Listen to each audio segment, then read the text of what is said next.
आज भगवान ने गोपियों को याद किया। रोज गोपियां याद करती भगवान को, आज भगवान ने याद किया गोपियों को। जब भगवान भक्त को याद करते हैं, जब भक्त भगवान को याद करते हैं, उसका नाम होता है भक्ति। पर जब भगवान याद करें तो भक्ति की पराकाष्ठा है। गोपियां काम कर रही थी। दोहंत्यो भी अयो काश्चित दोहम हित्वा समुत्सुका। एक सखी गाय धो रही है, एक बर्तन धुल रही है, एक भोजन बना रही है, एक बच्चे को दूध पिला रही है। काम कर रही हैं गोपियां। पर बांसुरी जब कृष्ण की सुनाई पड़ी तो गोपियों ने अपने काम को वहीं पर स्थगित कर दिया। काम और राम, एक तरफ है काम, एक तरफ है श्याम। बताओ काम को चुने कि राम को चुने? बोलो, काम को चुने कि राम को चुने? जोर से, किसको चुनना है? काम कि राम? काम। गोपियां काम कर रही हैं, पर जब बांसुरी बजी तो गोपियों को भगवान ने जब बांसुरी की तान से पुकारा तो गोपियों ने अपना काम वहीं स्थगित कर दिया, दौड़ पड़ी कृष्ण से मिलने के लिए। जब गोपियां जाने लगी तो उनके पतियों ने पकड़ लिया, मत जाओ। गोपियों ने कहा कि आप मेरे शरीर को ही पकड़ सकते हैं, मेरी आत्मा को नहीं पकड़ सकते। इस आत्मा को उस परमात्मा से मिलने में अब कोई रोक नहीं सकता। उस सखी का शरीर छूटा और आत्मा जाके परमात्मा में मिल गई। बंधन शरीर का है, आत्मा का नहीं। कोई बांधेगा तो शरीर ही तो बांधेगा, पकड़ेगा तो आप हाथ ही तो पकड़ोगे, मन को कैसे पकड़ोगे? तो गोपियों का मन भगवान में इस तरह लगा कि जब कृष्ण ने पुकारा, एक सखी दूध पी रहे बच्चे को छोड़ दिया, एक सखी ने काम छोड़ दिया और दौड़ पड़ी भगवान को पाने के लिए। अब एक बात बताओ, क्या भगवान के लिए काम छोड़ना जरूरी है? बच्चे को छोड़ना जरूरी है? उत्तर दो। क्यों मैया? भगवान के लिए काम छोड़ना जरूरी है कि नहीं? बोलो, नहीं है? पर गोपियों ने तो सब छोड़ दिया। अच्छा, सब छोड़ देना सही है कि गलत है? चलो, आपने नहीं छोड़ा कुछ, माना कि आप भले कुछ ना छोड़ो, वैसे भी आप लोगों ने कुछ नहीं छोड़ा। जब आप कुछ नहीं छोड़ेंगे पर एक टाइम बाद फिर भी तो आपको सब छोड़ना पड़ता है। आप ना छोड़ना चाहें, कौन छोड़ना चाहता है कुछ? पर सबको छोड़ना पड़ता है। हम सबको ना चाह करके भी ये सब छोड़कर जाना पड़ेगा।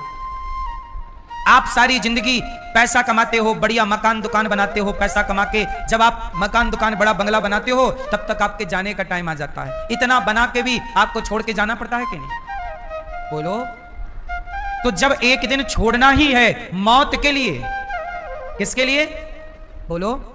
जब मृत्यु के लिए सब कुछ छोड़ना है तो भगवान के लिए सब छोड़ देना समझदारी है। हम आपसे ये नहीं कहते कि सब छोड़ के जंगल चले जाओ। छोड़ना का अर्थ यहां क्या है आप समझो। छोड़ना दो तरीके से होता है। देखो, ये मैंने पकड़ा ये वस्तु, अब मैंने इसे छोड़ दिया। एक छोड़ना ये। तो मैंने वीडियो बंद कर दी है, अब इस आप लोगों को आवाज़ सुनाई नहीं देगी। तो जो जो सब्सक्राइब करेगा ना उसके फ़ोन में आवाज़ आने लग जाएगी। अगर आपके फ़ोन में भी आवाज़ नहीं आ रही तो सब्सक्राइब कर दो, देखो आवाज़ अपने आप चालू हो जाएगी। आप जैसे ही सब्सक्राइब करोगे आवाज़ अपने आप आने लगेगी। देखो बहुत से लोगों के फ़ोन में आवाज़ आ रही है, आपके फ़ोन में अगर अभी तक आवाज़ नहीं आ रही तो आपने सब्सक्राइब नहीं किया, सब्सक्राइब कर दो, सब्सक्राइब करो। लेकिन एक छोड़ना ये है कि भले मैंने इसे छोड़ दिया पर ये अभी भी मेरे दिमाग में है कि ये गुलाब मेरा था, मैंने छोड़ दिया। ये वस्तु मेरी है, मैंने इसे छोड़ दी, पर छोड़ने के बाद भी मेरे मन में यह है कि मैंने उसे छोड़ा। मतलब अभी मेरे मन में वो पकड़ी हुई है। शरीर ने तो छोड़ दिया पर मन ने क्या किया अभी तक? बोलो। जो लोग सब कुछ छोड़ देते हैं वो भी तो अपने मन से कुछ पकड़े रहते हैं कि नहीं? बोलो हाँ। तो ये बताओ, सही छोड़ना क्या है? शरीर से छोड़ना सही छोड़ना है या मन से छोड़ना सही छोड़ना है? किससे छोड़ना है? बोलो। अब मैं शरीर से पकड़ा भी रहूं किसी चीज को पर मन में बिल्कुल ना हो तो बताओ वो छोटी हुई है या नहीं? बोलो। आपको छोड़ना कैसे है? रहो घर में, रहो संसार में, कमाओ पैसा, काम करो, सब कुछ करो, जिम्मेदारियां पूरी करो, पर पकड़े हुए नहीं, छोड़े हुए जिम्मेदारियां पूरी करो। भीतर से सब छोड़ के रखो। बताओ ये जो मैं कह रहा हूं ये संभव है या नहीं? कैसे? आप बताओ कैसे है? अच्छे से बैठो, पालथी मार के अच्छे से बैठो। नहीं बन रहा जीन्स के कारण। अच्छा ठीक है, ये बताओ क्या ये संभव है कि हम सब कुछ मन से छोड़ के रखें और काम करते रहें? संभव है? कितने लोग मानते हैं कि संभव है? काम करिए पूरे, जिम्मेदारियां करिए पूरी, पर ये मत कहिए कि ये मेरा है। अच्छा ये बताओ कमल कहां रहता है? बता भैया कहां रहता कमल? कहां? कमल पानी में रहता है, कीचड़ में रहता है। पर ये बताओ क्या कमल पर कोई एक भी बूंद कीचड़ या पानी की ठहरती है? क्या कमल अपने ऊपर किसी को ठहरने देता है? पानी डालोगे तुरंत गिरा देगा वो। बोलो हाँ, एक बूंद पानी अपने ऊपर ठहरने नहीं देता, जबकि है पानी में, पर वो अपने ऊपर एक भी बूंद ठहरने नहीं देता। यही है ना मेरी मां। आप भी कमल की तरह बनो, रहो संसार में, करो संसार के काम, जिम्मेदारियां पूरी करो, परंतु आप अपने भीतर जरा भी अभिमान, लोभ, संसार का मोह ठहरने ना दो। सब कुछ गिराते रहो, जैसे कमल प्रत्येक बूंद पानी की गिरा देता है, आप भी ठहरने ना दो। आप लोग गलती क्या करते हैं? ठहर जाते हैं।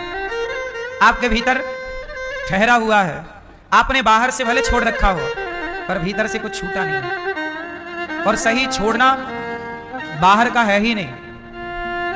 अच्छा एक बात बताओ मेरी मां, इसे और सरल करता हूं मैं। एक आदमी बोला कि महाराज जी मैं हलवा नहीं खाता। एक आदमी बोला कि मैं हलवा, जोर से, मैं हलवा नहीं खाता। बाद में पता चला कि वो आदमी जंगल में रहता है, अब हलवा मिलता ही नहीं है तो खाएगा कहां से? क्यों भैया? एक आदमी बोला मैं हलवा नहीं खाता और वो रहता जंगल में, जब हलवा उसे मिलता ही नहीं है तो खाएगा कैसे? इसका नाम त्याग नहीं है। त्याग ये है कि आप हलवा के पास रहो और रहकर भी आप के मन में इच्छा ना हो। आप बोलते हैं मैं स्त्रियों को नहीं देखता, मेरे मन में कोई काम वासना नहीं है। आप बोलते हो कि मैं स्त्रियों को नहीं देखता। चलो आपको जब कोई स्त्री मिलती ही नहीं है तो आप देखोगे क्या?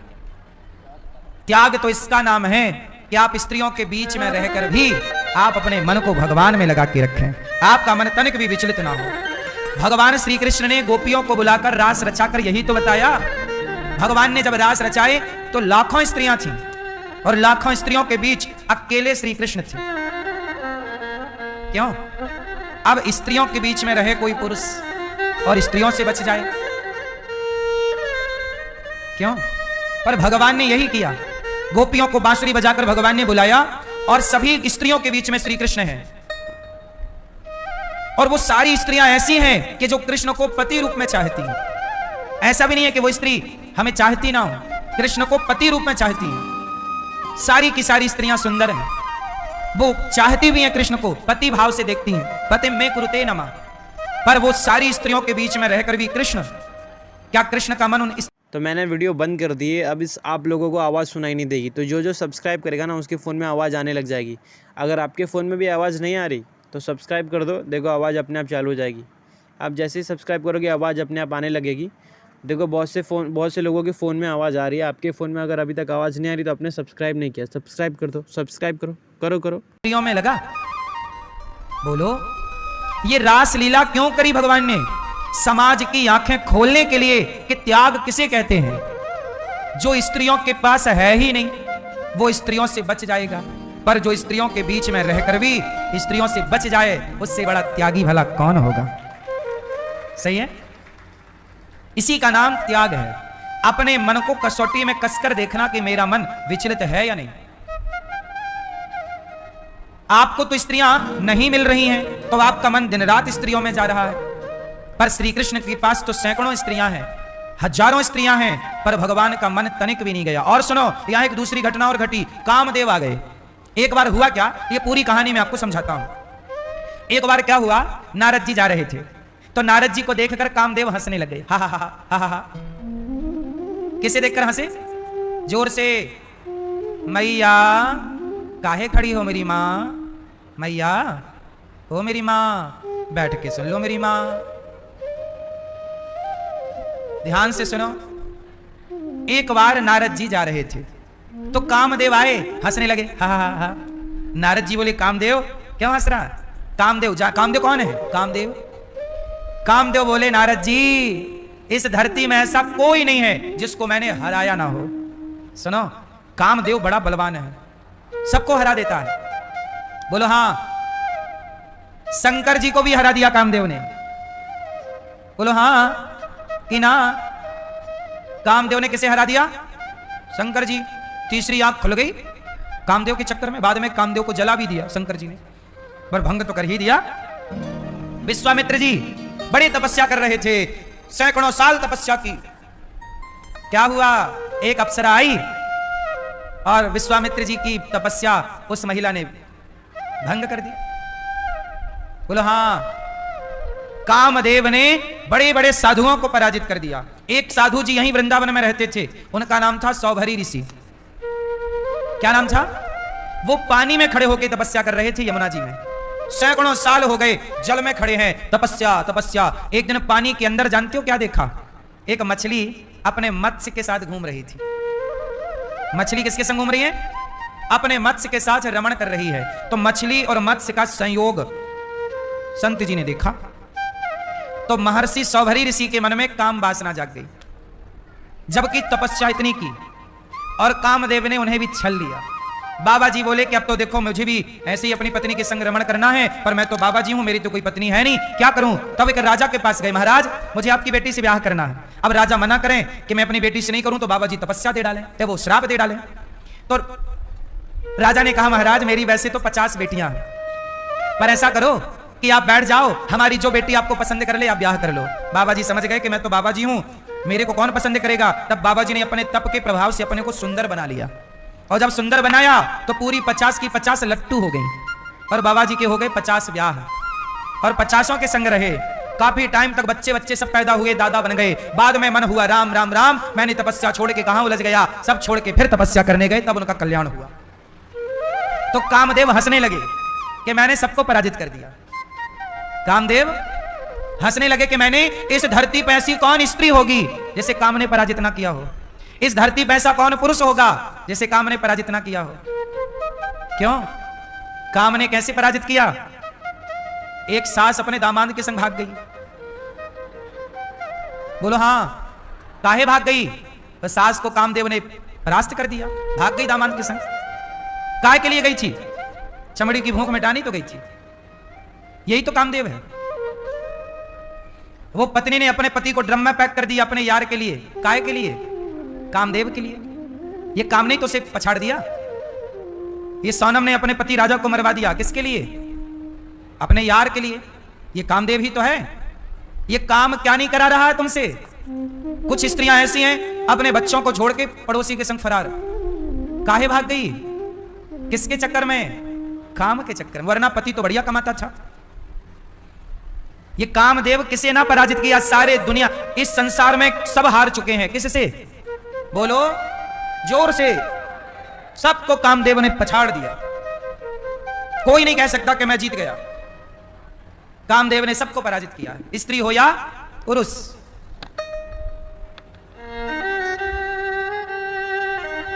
और तो छोड़ो, शंकर जी को हरा दिया कामदेव ने। और सुनो, नारद जी को हरा दिया। नारद जी को देखे हंस रहा। नारद जी को बड़ी बुराई लगी है, देख हंस रहा है। अब कोई हरा दे तो वो हंसेगा। नारद जी हार गए। अच्छा, नारद जी को भी कामदेव ने हराया, पता आपको? एक बार नारद जी का भी मन हो गया मैं भी ब्याह करूं, और ब्याह करने के चक्कर में एक स्त्री से ब्याह करने का प्रस्ताव रखा। विश्वमोहिनी उसका नाम था। भगवान से कहा कि प्रभु आप जरा अपना वाला रूप हमें दे दो। तो भगवान ने अपना रूप दे दिया, बंदर वाला, और नारद जी बंदर बन गए। और कामदेव ने नारद जी को भी नचाया। तो जब एक बार कामदेव हंसा तो नारद जी से कामदेव ने पूछा, नारद जी बताओ, मैंने सबको हराया इस धरती पर, कोई बचा हो तो बताओ। तब नारद जी बोले कि श्री कृष्ण बचे हैं अभी। नारद जी ने किसका पता दे दिया? जोर से, श्री कृष्ण का। बोले जाओ, ब्रजमंडल में एक कन्हैया है कृष्ण, यदि आप कामदेव उसे हरा दो, उन्हें हरा दो, तो मैं जानूं कि तुम कामदेव हो। कामदेव बोला अच्छा मैं चला। कामदेव किसे हराने आया? श्री कृष्ण को। तब श्री कृष्ण से आकर बोला कामदेव प्रभु मैं आपको हराऊंगा। तो भगवान कृष्ण बोले बता कौन सा युद्ध लड़ेगा, मैदान का कि किले का? बोले मैदान में लड़ेंगे आमने सामने। भगवान कृष्ण बोले सुन, तू मुझे हराएगा? चल ठीक है, मैं स्त्रियों को बुलाता हूं। तब भगवान ने बांसुरी बजाई और सारी गोपियों को बुलाया। गोपियों से सज गए। एक कृष्ण है पुरुष, हजारों स्त्रियां हैं। अब सोचिए, स्त्रियां हो और पुरुष अकेला हो तो कामदेव से बच सकता है? कामदेव ने पूरा जोर लगा दिया, पूरा जोर लगा दिया, पर भगवान श्री कृष्ण के ब्रह्मचर्य को वो भंग ना कर सका। पूरी रास रचाते रहे भगवान, गोपियों के मध्य नाचते रहे भगवान, लीला करते रहे, पर कामदेव ने पूरी ताकत लगा ली, पर कृष्ण को वो बिगाड़ ना सका। तब कामदेव चरणों में आकर गिरा। प्रभु, कामदेव ही च्युत हो गया, पर भगवान च्युत ना हुए। तब से कामदेव ने भगवान को नाम देके पुकारा, आपको प्रभु मैं अच्युत कहता हूं। आप च्युत नहीं हुए, क्या हो आप? अच्युत। तब से कृष्ण का एक नाम पड़ा अच्युत। आप लोग सब गाते हो, अच्युतम केशवम कृष्ण दामोदरम राम नारायणम जानकी वल्लभम। अच्युतम क्या बोलते हैं? अच्युतम। क्या बोलते हैं? अच्युतम। ये जो अच्युतम अच्युत नाम है, ये नाम किसने दिया? कामदेव ने। और कामदेव ने भगवान श्री कृष्ण से युद्ध लड़ा, पूरी जान लगा दी, स्त्रियों के साथ खड़े हैं, पर कामदेव खुद च्युत हो गए। भगवान अच्युत हैं। इसलिए तो कृष्ण योगियों के भी योगी हैं।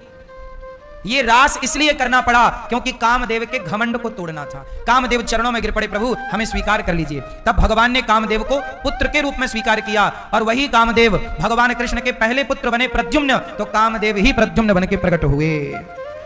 भगवान कृष्ण के पहले पुत्र कौन? प्रद्युम्न। वो कौन है? कामदेव है। शंकर जी की आंख तीसरी खुली तो कामदेव जल गए थे, वो बिना शरीर के थे, पर भगवान के पुत्र बनकर आए, तब उन्हें शरीर मिला और रति से उनका विवाह हुआ। कामदेव की पत्नी का नाम है रति।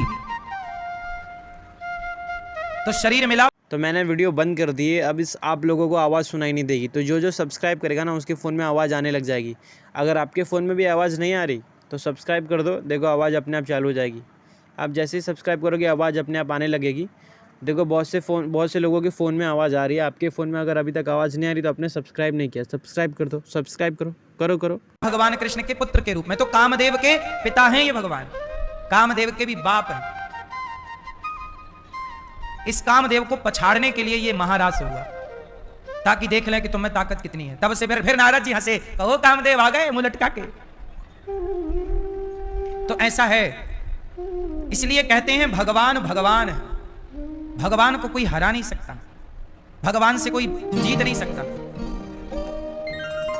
हिरण्यकश्यपु ने ब्रह्मा जी से वरदान मांग लिया, ना मैं दिन को मरूं, ना रात को मरूं, ना अस्त्र से मरूं, ना शस्त्र से मरूं, 12 महीने में किसी महीने नहीं मरूं। इतना होशियार हिरण्यकश्यपु, वो ब्रह्मा को भी उसने छल लिया अपने वचनों से, लेकिन भगवान ने फिर भी उसे मार दिया ना नरसिंह बन करके।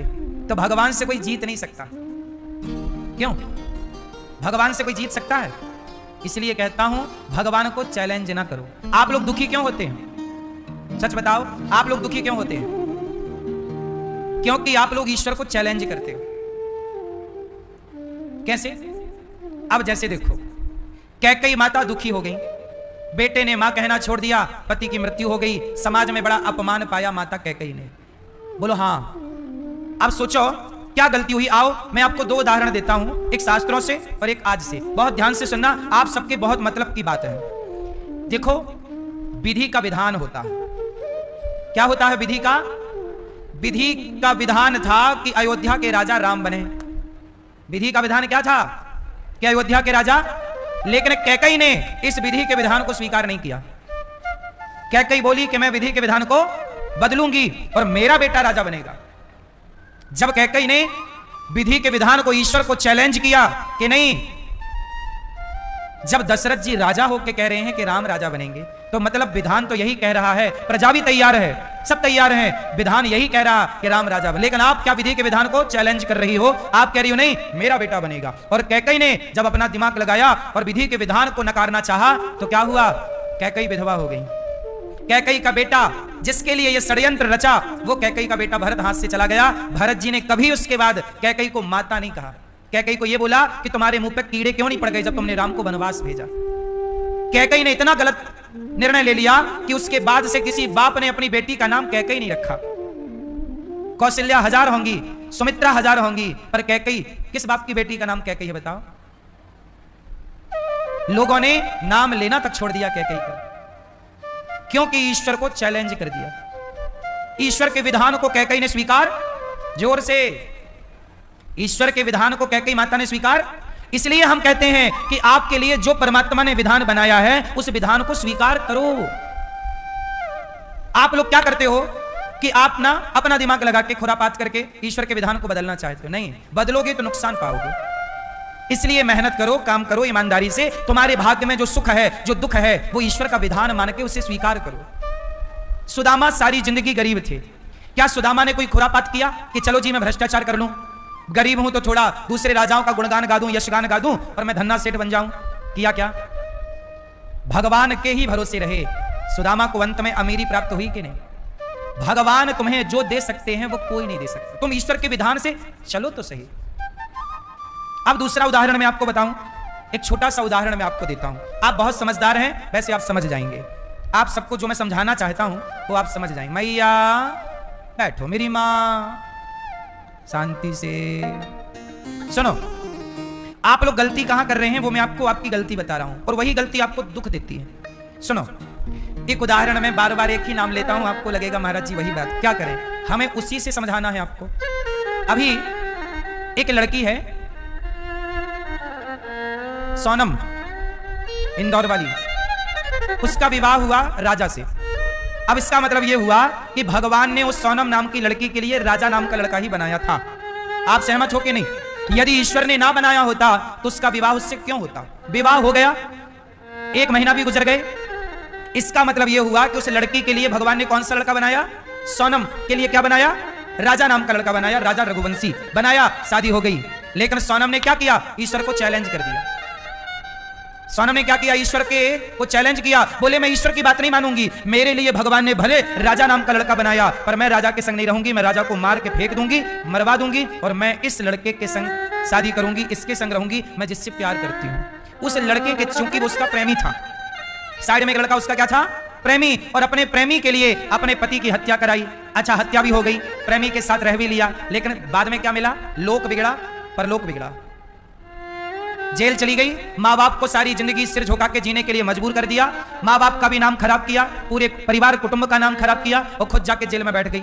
कौन सा सम्मान पाया? कौन सी इज्जत पा गई? क्यों हुआ? सोनम के साथ ये सब क्यों हुआ? केवल इसलिए हुआ क्योंकि उसने ईश्वर के विधान को स्वीकार। यदि ईश्वर का विधान स्वीकार करती, ईश्वर का विधान था कि तेरे लिए मैंने ये राजा नाम का लड़का बनाया, तो इसके साथ रह। नहीं, उसने ईश्वर को चैलेंज किया। नहीं, मैं ईश्वर की बात नहीं मानूंगी, मैं जिसके संग रहना चाहती हूँ रहूंगी। और जो ईश्वर को चैलेंज करता है वो वही पाता है जो सोनम ने पा लिया। समाज का जो भी उसने जहर पाया, जो भी उसने अपमान पाया, बेइज्जती पाई, जेल पाया, क्या ना पाया? अब उसने बताओ। अब जेल में बैठी कौन सी वो प्रसन्न हो रही होगी?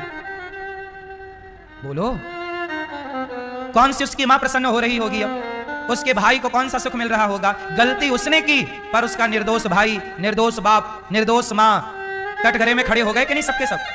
और एक लड़के की हत्या हो गई, वो अलग। उसकी मां भी परेशान के बेटा मर गया, बाप परेशान के बेटा मर गया, बहन परेशान के भाई मर गया। एक की गलती से पूरे 2 परिवार बिखर गए। क्यों? क्योंकि आपने ईश्वर के विधान को स्वीकार नहीं किया। अरे परमात्मा ने तुम्हें जो दिया है वो सोच समझ कर दिया है, उसमें ही प्रसन्न रहना तुम्हारी भलाई है। यदि तुमने ईश्वर के विधान को बदलना चाहा तो फिर तुम्हारी खैर नहीं। और ये संसार में आप लोग दुखी क्यों होते हैं? क्योंकि आप ईश्वर में प्रसन्न नहीं। आपको ईश्वर ने गरीबी दी है, आपको ईश्वर ने कहा कि तुम घास की झोपड़ी पर रहोगे, तो भैया घास की झोपड़ी पर रहो, पर काम अच्छे करो, मेहनत करते रहो, ईश्वर की आराधना करते रहो। तुम झोपड़ी से निकल के महलों में भी आ सकते हो, मेहनत करो। ईश्वर ने यदि तुम्हारे लिए झोपड़ी बनाई है तो महल भी बनाए हैं, पर उस पर भरोसा रख के काम करो, उसे चैलेंज करके काम ना करो। बात समझ में आई? ईश्वर पर भरोसा रख के काम करिए। सुदामा भी तो गरीब थे, पर आखिरी दम तक कृष्ण पर भरोसा रख के ना काम किया। चैलेंज तो नहीं किया। चैलेंज किसने किया? दुर्योधन ने। दुर्योधन बोला, दुर्योधन के पिता कौन? धृतराष्ट्र। अरे बाप की संपत्ति ही तो बेटे को मिलती है, तो दुर्योधन को धृतराष्ट्र की संपत्ति मिल गई, हस्तिनापुर मिल गया। लेकिन दुर्योधन बोला नहीं, मुझे तो इंद्रप्रस्थ भी चाहिए, मतलब पांडवों का भी चाहिए। क्या चाहिए? पांडवों का भी। और पांडवों का कैसे मिलेगा? तब बोला अपने बाप से दुर्योधन, पिताजी चलो पांडवों को जुआ खेलने के लिए बुलाओ।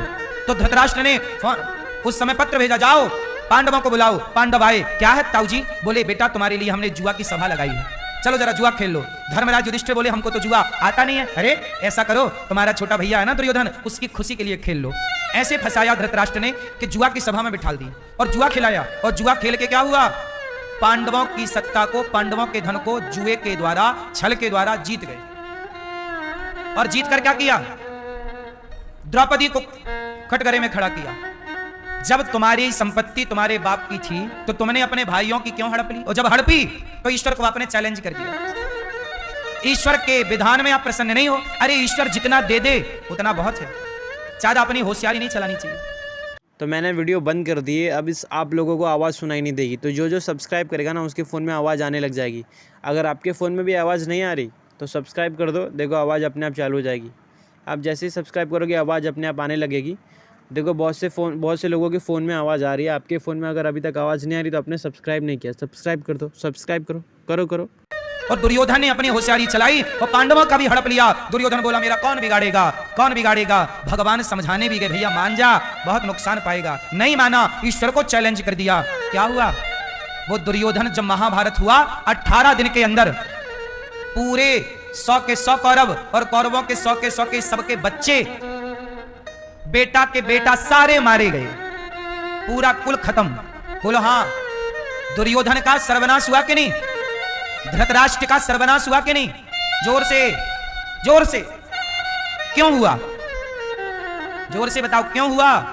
क्योंकि दुर्योधन ने ईश्वर के विधान को चैलेंज कर दिया। अरे जितना तुम्हारा धन है उतने में खुश रहो ना भाई, दूसरे का हड़प के कितने दिन खुश रहोगे? अच्छा एक बात बताओ, रावण की पत्नी का नाम क्या है? जोर से। और सीता के पति का नाम क्या है? क्या सीता रावण की पत्नी हो सकती है? नहीं। पर रावण ने क्या किया? अपनी पत्नी बनाने के लिए चुराया।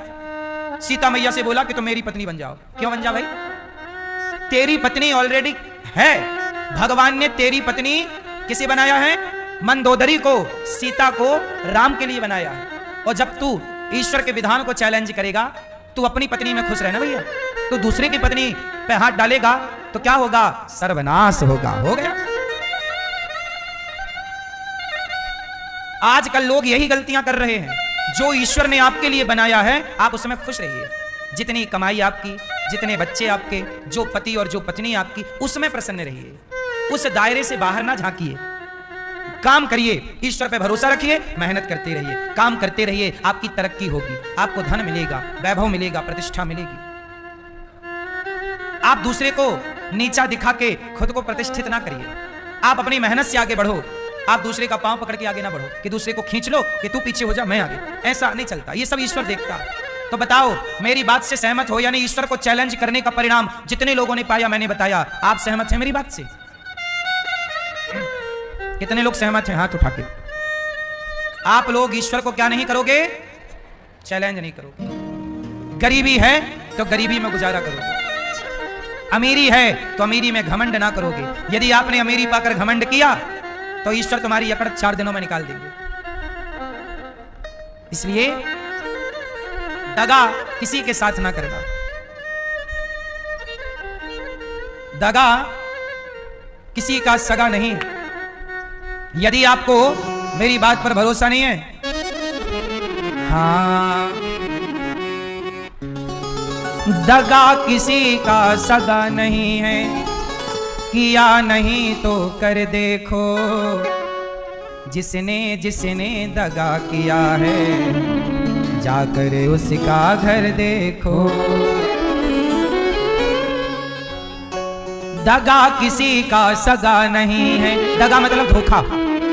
दगा मतलब जोर से धोखा ना दो किसी को। हमने आप पे भरोसा किया है और आप विश्वासघात करेंगे। वो लड़का अपनी पत्नी के संग ही तो गया था हनीमून मनाने, पर उसकी पत्नी ने अपने पति का खून कर दिया। पति ने सोचा थोड़ी होगा कि मेरी पत्नी ही मुझे मार देगी। ये तो दगा है ना कि आप मेरे संग दोस्त बन के आओ और मौका मिलती आप खंजर मार के चले जाओ। ये तो आपने मेरे साथ क्या किया? दगा है ना। रावण साधु बन के आया, बोला मैं साधु हूं, और सीता मैया भोजन देने गई तो चुरा के ले गया। दगा था कि नहीं? तो दगा करने वालों को ध्यान से सुनना चाहिए। ईश्वर ने हमारे लिए जो तय किया है उसमें क्या रहोगे? हैप्पी। ज्यादा तिगड़म खेलने की जरूरत नहीं है, ज्यादा होशियार चंद बनने की जरूरत। बड़े बड़े होशियार चंदों को जब ईश्वर की मार पड़ी तो सर्वनाश हुआ है।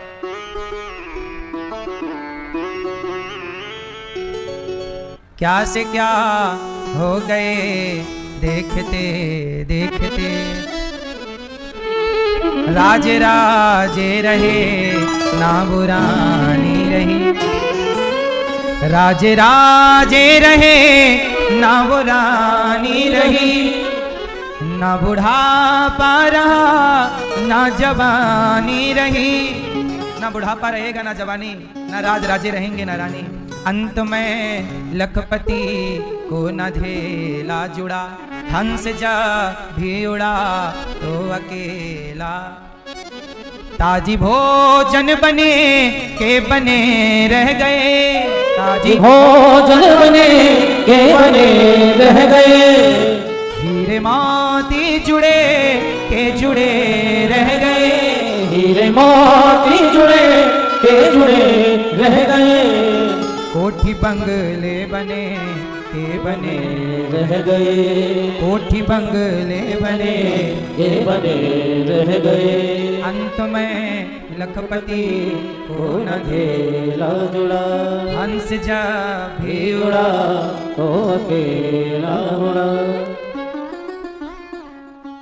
मैया सुन रही हो न माँ, जो समझा रहा हूँ मैं, जो ईश्वर ने बनाया उसमें खुश रहो।